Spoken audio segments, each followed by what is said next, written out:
kepala BGN sendiri diamankan oleh OTT Kejagung. Oh, ditangkap? Iya, ditangkap. Jangan diamankan, ditangkap oleh Ditangkap ya, bagus. Kalau dia Tangkap. korupsi udah benar ditangkap begitu. Harusnya ditangkap dari awal begitu kan. Kalau supaya nggak kemudian ini menjadi sesuatu yang memalukan buat penyelenggara negara ya, buat program pemerintah. Jadi ya memang udah benar ditangkap ya. Walaupun pas ditangkapnya juga memalukan. Terus bagi penyelenggara negara yang bikin program ini juga akhirnya memalukan juga. Jadi bikin malu namanya ini kan, malu-maluin namanya. Jadi gitu. Jadi udah benar tuh ditangkap tuh. Tinggal kita lihat prosesnya.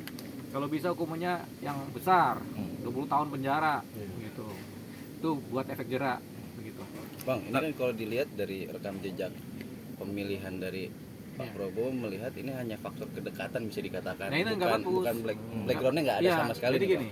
Jadi sebaiknya penyelenggara negara siapapun nanti ke depannya Indonesia ini kalau memilih seseorang menjadi pejabat itu orang yang memang ahli di bidangnya, bukan karena saudara, bukan karena kedekatan, bukan karena disayangi.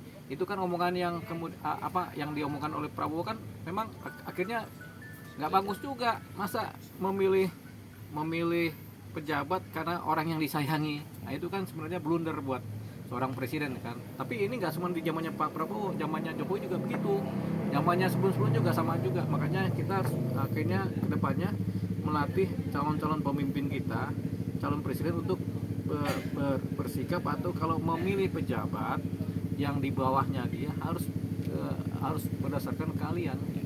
Kalau ahli kesehatan ya dia cocok di bidang kesehatan, ahli gizi cocok di bidang penanganan gizi, ahli hukum cocok di bidang hukum, kan begitu. Jangan sembarangan. Contoh di kasusnya Nadiem Makarim itu kan bukan ahli pendidikan Nadiem Makarim kan, tahu-tahu dijadikan menteri pendidikan, kacau pendidikan kita. Siapa yang milih? Waktu itu kan Pak Jokowi gitu. Jadi itu dia tadi. Jadi faktor-faktor seperti itu yang harus dihilangkan sekarang atau kedepannya di Indonesia ini. Dan penggantinya udah tepat belum nih Bang? Nantinya yang nggak tepat juga, bukan ahli gizi gitu. Jadi sampai sekarang patut disayangkan akhirnya uang negara akhirnya dikorupsi segitu banyaknya, dihambur-hamburkan.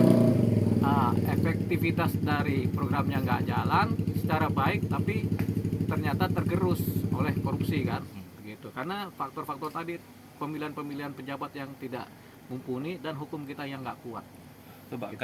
Makanya akhirnya berdampak sama kualitas yang diterima anak-anak sekolahnya itu. Ya makanya anak-anak harus makan kacang hijau misalnya penuh, ini atau tinggal dikit aja. Kita bikin dapat kacang dikit amat kan. Ya gitu. Tapi dengan pergantian ini apakah akan menjadi ini Bang, presiden positif buat program MBG ke depannya? Ya kita harapkan aja, tapi kan kalau yang dipilih orang yang nggak ngerti gizi juga ya buat apa juga, apalagi nggak bisa ngitung keuangan kan kita berpandangan masih seperti itu kan, karena yang dipilih juga masih orang-orang yang disayangin juga, yang memang bukan di bidangnya begitu. Sebaiknya langkah apa sih Bang yang harus dijaga oleh presiden nih Bang? Ini mengingat kan udah sedikit chaos juga nih Bang dalam kondisi. Ini kan udah mulai chaos karena udah posisinya dolar kan akhirnya 18.000. Ini kan karena keadaan korupsi di negeri kita ini yang terus menerus ini kan, akhirnya orang nggak percaya lagi nih, udah mulai nggak percaya sama Indonesia nih.